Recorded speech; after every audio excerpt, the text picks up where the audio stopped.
Some beliefs feel like scars. You didn't choose them, you inherited them, but they still shape how you see yourself. And maybe somewhere along the way, you stopped questioning them and just started building a life around them. This is The Void and the Flame, a space for burning down the lies you were told and rebuilding in truth. I'm Rachel, or Ray, hypnotist, NLP practitioner, life coach, and someone who spent a long time trying to break free from the blueprints that were never mine to begin with. Now, last week we cracked open the voice in your head. This week, we're going deeper to the root beliefs underneath the thoughts. The ones that were formed when you were too young to question them. The ones that became part of your personality. And the ones you're finally ready to let go of.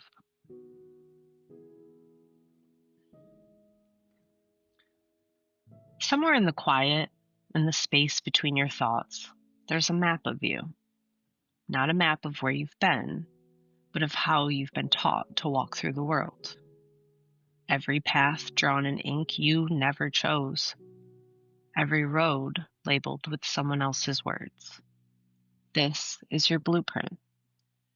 You've been living inside it so long, you started to believe its walls are the edges of who you are. But here's the thing. You didn't build this place. Some parts were sketched in by family, others by teachers, lovers, strangers, and some pieces weren't gently drawn at all. They were carved in by sharp moments, split-second decisions you didn't get to make. The question isn't just what is written there, it's who wrote it, and why have you been letting them hold the pen?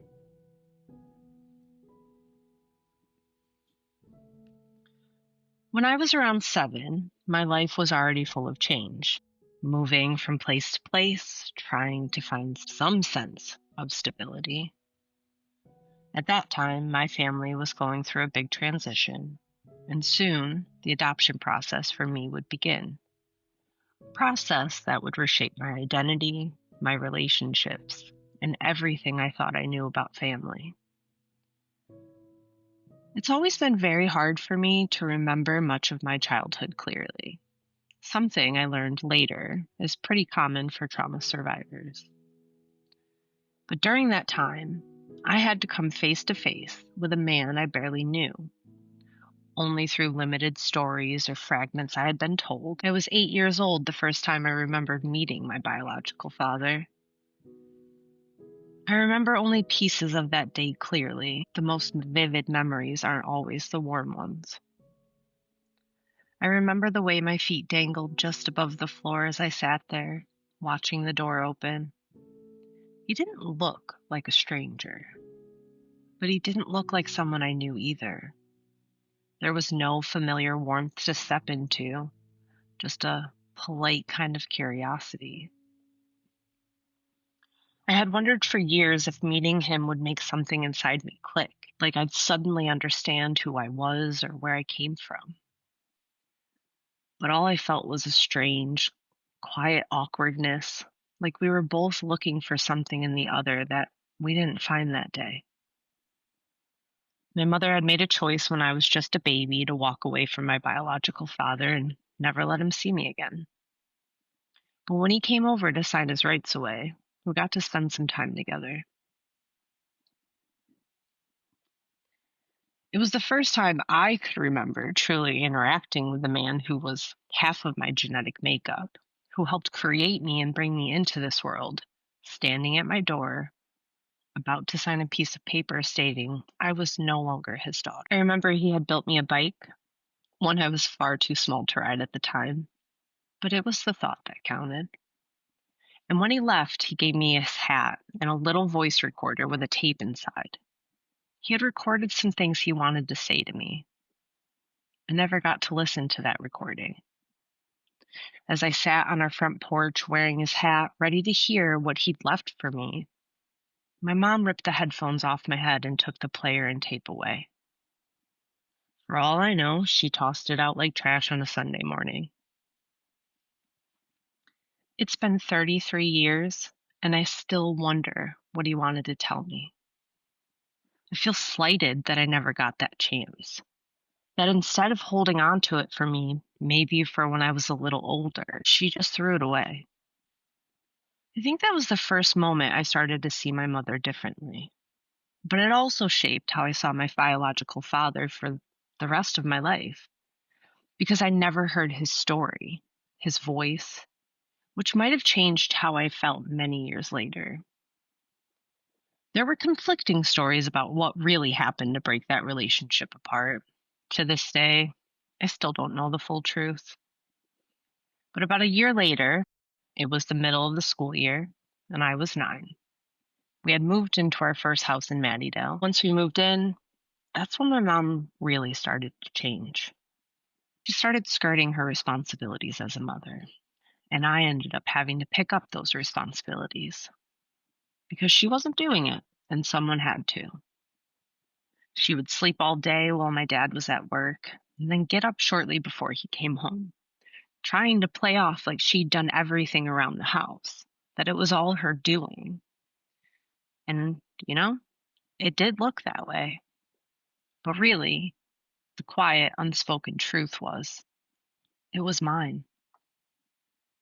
I didn't tell my dad what was happening, at least not that I remember. I can't even fully remember how he found out. And I'm not sure if he found out while she was still living with us, pretending to play family, or after she had made the decision to leave. We hadn't even been living in that house for a full year yet when, around Christmas time, my mom decided to pack up in the middle of the night and leave while we were all asleep. We woke up the next morning to a note, and she was gone. She had chosen her friends, her drinking, her new lover, over the 3 children she brought into the world. At that point, my adoption had been finalized for several months. The man I had always called Dad may not have been my father by blood, but he was the only father I had ever known since I was not even 2. He was officially my father, by name, by heart, and by choice. I'm thankful for that, because I honestly don't know where life would have taken me had it not been for carrying his last name when my mom chose to walk away. I sometimes wonder if my mom waited to walk away until that adoption process was complete, because then she would know that when she left, he would take care of me. I like to believe, though, that even if I hadn't carried his last name at that time, he would have still fought tooth and nail to be involved in my life and to keep my brothers and I together. It just may have been harder. I was 9 years old in a new school with a new identity and a new set of responsibilities I never asked for.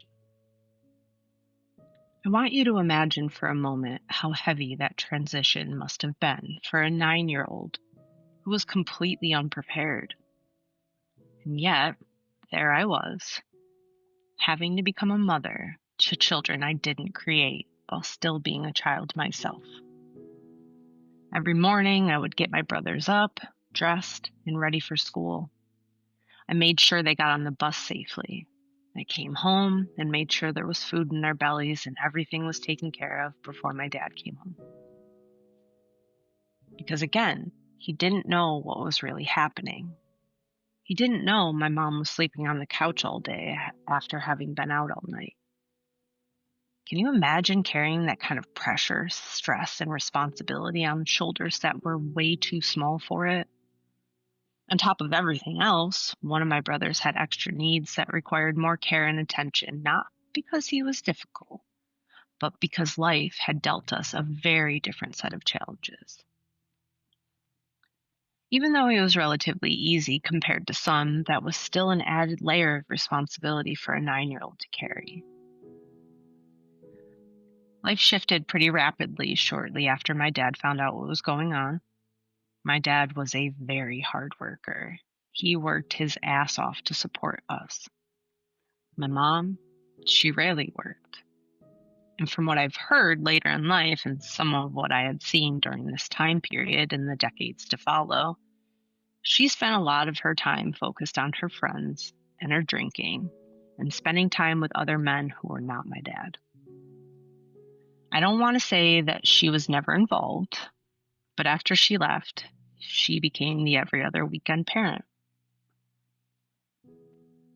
But to be 9, to have just recently been adopted, had a name change, a school change, an entirely new life, and then to go into a situation where you're raising your brothers because you love them and want to make sure they're taken care of, knowing your mom won't.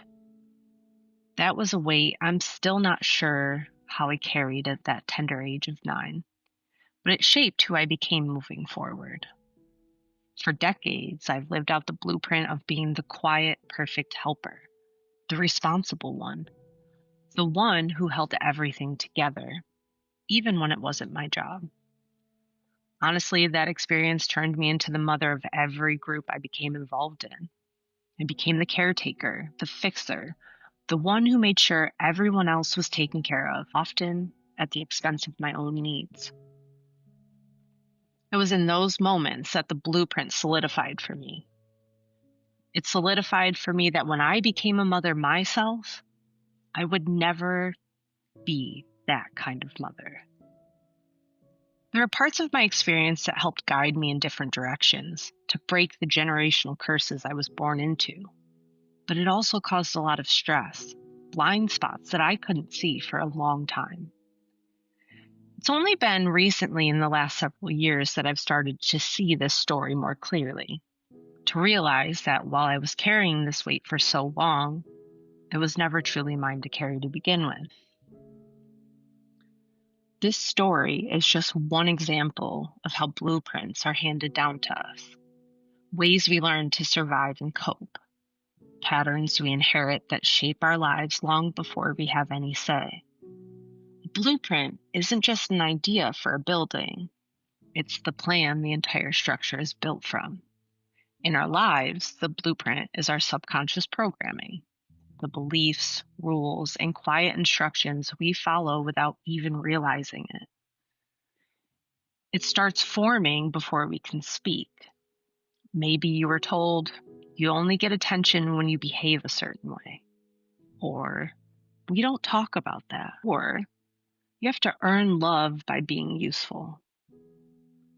You hear it enough times and it becomes a beam in your foundation.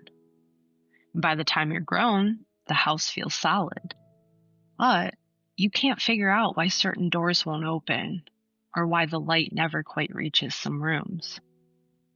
That's because you're still living inside an architecture designed for a version of you that existed long ago.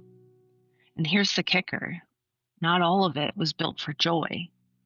Some of it was built for survival in dangerous conditions. And sometimes those old safety measures start to feel like prisons.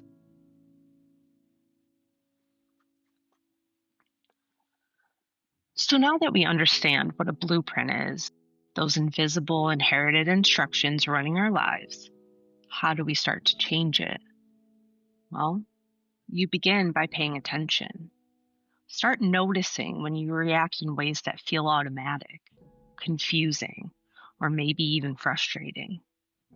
Maybe you find yourself snapping at someone over something small, apologizing when you haven't done anything wrong, or shrinking in a room without even knowing why. When you catch yourself in those moments, pause, take a breath, ask yourself, whose voice am I hearing right now? Is this really my reaction? Or am I echoing a belief or expectation someone else placed on me? To make this easier, keep a simple list or a journal this week. And every time you notice one of these automatic reactions, jot down what happened. How did you feel in that moment? Was there a particular place in your body where you felt it more? What thought or voice do you think was behind that feeling? Where might that thought have come from? A parent? A teacher? Past experience? And here's something important. It's okay if you don't know exactly where that thought came from, or if you're not sure you're right. The act of noticing and asking is what matters. Awareness itself starts to loosen the hold those old patterns have on you. Be gentle with yourself in this process. It's normal for this kind of self exploration to bring up uncomfortable feelings or confusion. If that happens, just pause, take a few deep breaths, recenter. Remind yourself that you are doing important work and it's okay to take it slow. If you feel overwhelmed, consider reaching out to somebody you trust, or writing in a journal is a safe space to process. This isn't about changing yourself overnight. It's about curiosity and compassion. The goal is to map your internal landscape so that you can begin to understand the blueprint you've been living by. And as you do this, you may notice patterns, beliefs, or rules that pop up again and again. That's your blueprint revealing itself, and that's powerful. Because when you can see the structure you're living inside, you gain the power to decide, what parts do I keep? What parts do I rewrite? And what parts do I finally release? Well, that's it for this episode of Avoiding the Flame. If it lit something in you, if it sparked clarity or cracked something open, share it with someone else who's ready to unlearn what was never theirs. Leave a review, follow the show, or just come back next week. You don't have to change everything overnight. Just keep showing up. Until then, keep the fire lit.